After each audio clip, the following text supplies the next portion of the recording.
दोस्तों, सोनम नाम की एक लड़की होती है। इसकी उम्र लगभग 16 साल के करीब थी। सोनम अभी 10वीं क्लास में पढ़ाई लिखाई कर रही थी और पढ़ने लिखने में काफी होशियार थी। उसके हर एक सब्जेक्ट में काफी अच्छे खासे नंबर आया करते थे और हर काम को बड़ी सरलता के साथ कर लिया करती थी। सोनम के पिता का नाम राजू होता है और उसकी उम्र 40 साल के करीब होती है।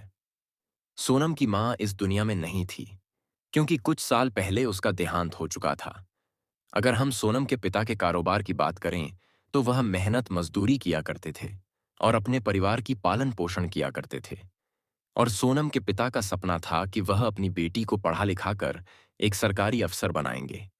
इसीलिए वह मेहनत मजदूरी करके सोनम को पढ़ा रहे थे। दोस्तों, सोनम का जो स्कूल होता है वह उसके घर से 2 किलोमीटर की दूरी पर पड़ता है। सोनम जब स्कूल जाया करती थी या स्कूल से आया करती थी तो सोनम के पीछे 4 लड़के पड़े हुए थे जो गांव के जिम्मेदार के लड़के होते हैं। वह सोनम को अक्सर छेड़ा करते थे और उसके साथ बदतमीजी भी किया करते थे। सोनम ने इसके बारे में अपने पिता से कई बार कहा था कि गांव के 4 लड़के मुझे छेड़ते हैं, मेरे साथ अक्सर बदतमीजी करते हैं, आप इनके खिलाफ पुलिस कंप्लेंट कर दो। लेकिन उसके पिता उसकी बात सुनते तो थे, लेकिन कोई एक्शन नहीं लेते थे और चुपचाप ही रहा करते थे। अब इस तरीके से 2 महीने का समय गुजर जाता है। अब यह लड़के सोनम को काफी ज्यादा परेशान करने लगे थे, उसके साथ काफी बदतमीजी भी करने लगे थे। अब सोनम उन लड़कों की बदतमीजी बर्दाश्त नहीं कर पाती है और अपने घर पर आती है और अपने पिता से बात करने लगती है और अपने पिता से कहती है कि मैंने आपको कई बार कहा है कि ये 4 लड़के मेरे साथ बदतमीजी करते हैं और मुझसे छेड़छाड़ करते हैं। मैंने आपसे यह भी कहा था कि इन लोगों के ऊपर आप पुलिस के प्लेंट कर दो, लेकिन आप तो मेरी एक ना सुनते हैं और चुपचाप ही रहते हैं। मुझे तो लगता है कि आप मर्द ही नहीं हैं। अगर आप मर्द होते तो आज मेरे साथ इतना बड़ा अत्याचार होता हुआ ना देखते। अब उसके पिता राजू जब अपनी बेटी की यह बातें सुनते हैं तो दंग रह जाते हैं, उनके होश उड़ जाते हैं और अपनी बेटी से कहते हैं कि ठीक है बेटा, तुमने सही कहा है कि मैं नामर्द हूं। आज तुमने मेरा जो सर है वह शर्म से नीचे झुका दिया है। तुमने आज मेरी बेइज्जती की है। अब मैं तुमको दिखाऊंगा कि मैं मर्द हूं या फिर नामर्द हूं।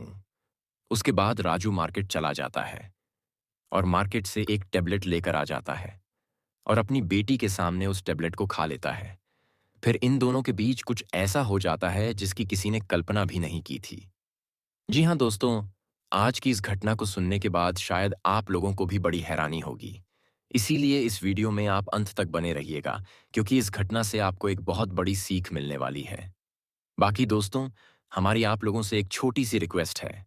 वीडियो को लाइक करके चैनल को सब्सक्राइब कर लीजिए और जितने भी दोस्त हमारी इस वीडियो को जहां से भी देख रहे हैं वह कमेंट में अपना नाम और अपनी सिटी का नाम जरूर लिखें ताकि अगली वीडियो में आपके नाम हम ले सकें। दरअसल दोस्तों, ये सच्ची घटना बिहार के समस्तीपुर जिला की है। इसी जिला के अंतर्गत एक छोटा सा परिवार रहा करता था। परिवार में सोनम नाम की एक लड़की होती है जिसकी उम्र 14 साल की करीब थी। सोनम अभी 8वीं क्लास में पढ़ाई लिखाई कर रही थी और पढ़ने लिखने में काफी होशियार थी। सोनम के पिता का नाम राजू होता है। इनकी उम्र 40 साल के करीब होती है। दोस्तों, सोनम के पिता मेहनत मजदूरी करते थे और इसी से परिवार का पालन पोषण किया करते थे। उनका सपना था कि वह अपनी बेटी को पढ़ा लिखाकर एक सरकारी अफसर बनाएंगे क्योंकि इनके कोई लड़का नहीं था। इनको सिर्फ इकलौती बेटी सोनम ही होती है। इसीलिए उनका सपना होता है कि यह अच्छे से पढ़ लिख जाएगी तो एक सरकारी अफसर बन जाएगी, हमारा नाम भी रोशन करेगी और गांव का नाम भी रोशन कर देगी। दोस्तों, सोनम पढ़ने लिखने में काफी होशियार थी और हर एक काम को बड़े आसानी और सरलता के साथ कर लिया करती थी। सोनम के घर से स्कूल 2 किलोमीटर की दूरी पर होता है। अब इस तरीके से धीरे धीरे समय गुजारने लगता है, लेकिन अचानक एक दिन सोनम की माँ की तबीयत खराब हो जाती है। फिर उनको अस्पताल में भर्ती करवाया जाता है। वहां अस्पताल में उनका इलाज चल रहा था, लेकिन इलाज के दौरान उसकी माँ का देहांत हो जाता है। अब उनके ऊपर दुखों का पहाड़ टूट जाता है। अब राजू अपनी पत्नी को लेकर घर पर आ जाता है और फिर उसकी अंतिम संस्कार कर दिया जाता है। दोस्तों, सोनम जबकि 14 साल की थी वह अभी छोटी थी। इसीलिए उसके दिमाग पर अपनी माँ का गहरा असर हुआ था। वह लगातार अपनी माँ के दयालों में डूबी रहती थी और अपनी माँ के बारे में ही सोचा करती थी। उसके पिता सोनम को समझाने का भरपूर प्रयास करते थे।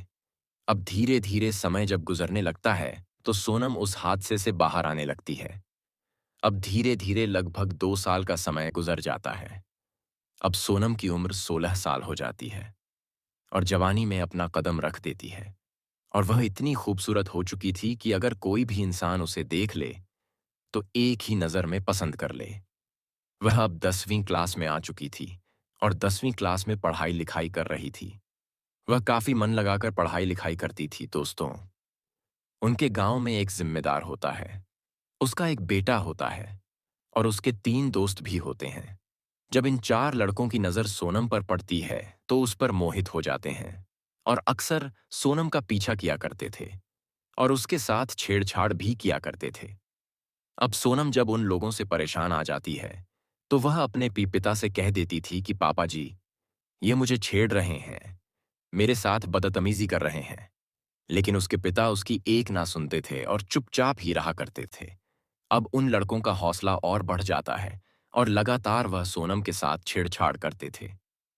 दोस्तों, सोनम उन लड़कों से काफी ज्यादा परेशान आ जाती है और बार बार वह अपने पिता से कह रही थी कि आप इन लोगों के ऊपर पुलिस कंप्लेंट कर दो, तभी इनका दिमाग ठिकाने में आएगा। लेकिन उसके पीछे अपनी बेटी की बात सुनते तो थे, लेकिन कोई भी बात का जवाब नहीं देते थे और हमेशा चुपचाप ही रहा करते थे। दोस्तों, इस तरीके से 2 महीने का समय गुजर जाता है। 2 महीने में यह लड़के सोनम को काफी ज्यादा परेशान कर देते हैं। अब सोनम को काफी गुस्सा आ जाता है। वह अपने घर पर आती है और अपने पिता से लड़ने झगड़ने लगती है और उनको तरह तरह की बातें कहने लगती है। वह कहती है कि यह लड़के मुझे छेड़ते हैं, मेरे साथ बदतमीजी करते हैं और आप चुपचाप बैठे हुए हैं। आप कोई भी एक्शन इनके ऊपर नहीं लेते हैं। मैंने आपको कई बार कहा है कि आप इन लड़कों के ऊपर पुलिस कंप्लेंट कर दो, लेकिन आप मेरी एक ना मानते हैं। मुझे तो लगता है कि आप नामर्द हो। अगर आप अपनी बेटी की बात नहीं मान सकते, उसकी रक्षा नहीं कर सकते हो, तो आपको चुल्लू भर पानी में डूबकर मर जाना ही चाहिए। अब राजू अपनी बेटी की जब यह बात सुनता है तो तंग रह जाता है। उसके होश उड़ जाते हैं और अपनी बेटी से कहता है कि बेटी, तुमने ठीक ही कहा है कि मैं नामर्द हूं। आज तुमने मेरा सर शर्म से नीचे झुका दिया है। मेरा सपना था कि मैं तुम्हें पढ़ा लिखा कर एक अच्छा अफसर बनाएंगे। मैं नहीं चाहता था कि किसी पुलिस केस में हम लोग फंसे। अगर पुलिस केस में फंसें तो उल्टा हमारे ऊपर ही यह लोग केस डाल देंगे और तुम्हारी जिंदगी बर्बाद हो जाएगी। इसीलिए मैं इन लोगों के ऊपर पुलिस कंप्लेंट नहीं कर रहा था, लेकिन आज तुमने मेरा सर शर्म से नीचे झुका दिया है, मेरी बेइज्जती कर दी है। आज तुमने कहा है कि मैं मर्द नहीं हूं। तुमने ठीक ही कहा है कि मुझे चुल्लू भर पानी में डूबकर मर जाना ही बेहतर है। अब इतनी बात कहकर उसके पिता मार्केट चला जाता है और मार्केट से एक गोली लेकर आ जाता है और उस गोली को वह खा लेता है। उसके बाद उसकी हालत खराब होने लगती है। सोनम जब अपने पिता की तबीयत खराब होते हुए देखती हैं तो घबरा जाती है और आसपास के लोगों को वहां पर बुला लेती है। जब आस पड़ोस के लोग वहां पर आते हैं तो तुरंत ही इसको नजदीकी एक अस्पताल में भर्ती करवाया जाता है। वहां पर इसका इलाज किया जाता है। अब डॉक्टर साहब सोनम को बताते हैं कि इन्होंने तो कुछ ऐसी दवाई खाई है जो इन्हें नहीं खानी चाहिए थी। अब डॉक्टर उसका इलाज कर ही रहे थे कि अचानक उसका जो है देहांत हो जाता है। अब सोनम को जब यह खबर पता लगती है कि उसके पिता का देहांत हो गया है तो उसे बड़ा दुख होता है। वह रोने लगती है, चीखने चिल्लाने लगती है और यह कहती है कि अब मेरा कौन है? मेरा तो इस दुनिया में कोई है ही नहीं। अब मैं किसके सहारे अपनी जिंदगी गुजार हंगी? अब आस पड़ोस के लोग पुलिस को फोन कर देते हैं। पुलिस आधे घंटे के अंदर वहां पर पहुंच जाती है और फिर बॉडी को अपने कब्जे में ले लेती है। फिर पोस्टमार्टम के लिए भेज दिया जाता है। जब पोस्टमार्टम की रिपोर्ट निकल कर आती है तो उसमें यह साबित होता है कि इन्होंने कोई ऐसा पदार्थ खाया है जिसकी वजह से इनकी मौत हुई है। अब पुलिस जो है सोनम से पूछताछ करने लगती है कि आखिर पूरा मामला क्या है। अब सोनम पुलिस को पूरी कहानी बता देती है और कहती है कि जब मैं स्कूल जाया करती थी तो इस गांव के जिम्मेदार का लड़का है और उसके 3 दोस्त हैं। वह अक्सर मुझे छेड़ा करते थे, मेरे साथ बदतमीजी किया करते थे। मैं उनके जुल्मों से काफी परेशान आ चुकी थी। मैंने अपने पिता से कई बार कहा था कि उनके ऊपर पुलिस कंप्लेंट कर दे, लेकिन उन्होंने नहीं किया। अब जब मैं काफ़ी परेशान आ जाती हूँ, तो मैं अपने पिता को गाली देने लगती हूँ। उनको कुछ गलत बातें कहने लगती हूँ, जिस वजह से उनको गुस्सा आ जाता है और वह इतना बड़ा कदम उठा लेते हैं। अब पुलिस जब सोनम की यह बात तो सुनती है, तो उन 4 लड़कों को गिरफ्तार कर लिया जाता है। फिर उन लड़कों से पूछताछ की जाती है, तो वह अपना जुर्म कबूल कर लेते हैं। अब इन चारों लड़कों के ऊपर छेड़छाड़ का मुकदमा दर्ज किया जाता है और इनको अदालत में पेश किया जाता है और वहां से इन चारों को जेल भेज दिया जाता है। अब पुलिस सोनम को उसके चाचा चाची के घर भेज देती है और कहती है कि अब तुमको यहीं पर रहना होगा, और उसके चाचा चाची को यह भी बता देती हैं कि सोनम को किसी तरह की कोई परेशानी नहीं आनी चाहिए। जब सोनम बालिग हो जाएगी तो उसकी शादी भी तुमको करनी होगी। आप पुलिस इतना कहकर वहां से चली जाती है। अब इस तरीके से धीरे धीरे 2 साल का समय जब गुजरता है, तो सोनम 18 साल की हो जाती है। अब उसके चाचा चाची एक लड़का देखते हैं और सोनम की शादी करा देते हैं। सोनम उस लड़के की दुल्हन बनकर उसके घर पर चली जाती है और बड़े अच्छे से रहने लगती है। दोस्तों, सोनम ने अपने पिता के साथ जो किया था वह वाकई हैरान और परेशान करने वाला था। उसको अपने पिता के साथ ऐसा नहीं करना चाहिए था। तो दोस्तों, इस कहानी को सुनाने का मकसद आप लोगों को परेशान करना या आपका दिल दुखाना नहीं है, बल्कि आपको सचेत और जागरूक करना है। दोस्तों, मिलेंगे फिर एक नई वीडियो में। आप अपना और अपनों का ख्याल रखें।